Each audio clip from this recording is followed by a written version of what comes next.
So we are told that h is equal to f times g. What you see here is h. We don't know much about g, but we're also told that f is graphed below.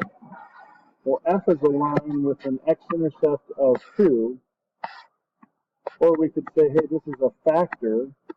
X minus 2 is a factor. There is our line.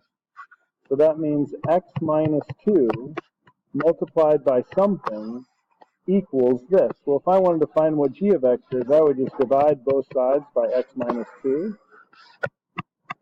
And here's another use for this polynomial division we've been doing. G is going to be equal to the division of these two polynomials. So I will set up my division.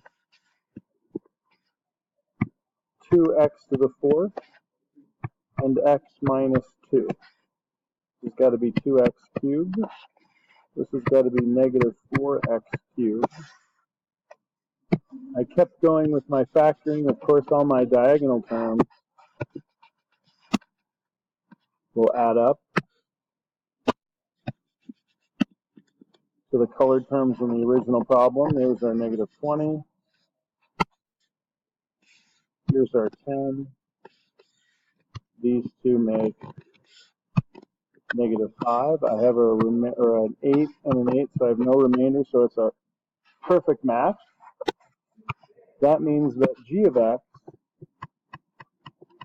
equals 2x cubed minus x squared plus 8x minus 4.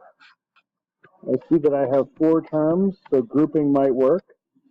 Sure enough, factor out an x squared and a positive 4. We're looking at x squared plus 4 times 2x minus 1, meaning these zeros will be x equals plus and minus 2I when I set x squared plus 4 equal to 0. When I set 2x minus 1 equal to 0, I get 1/2.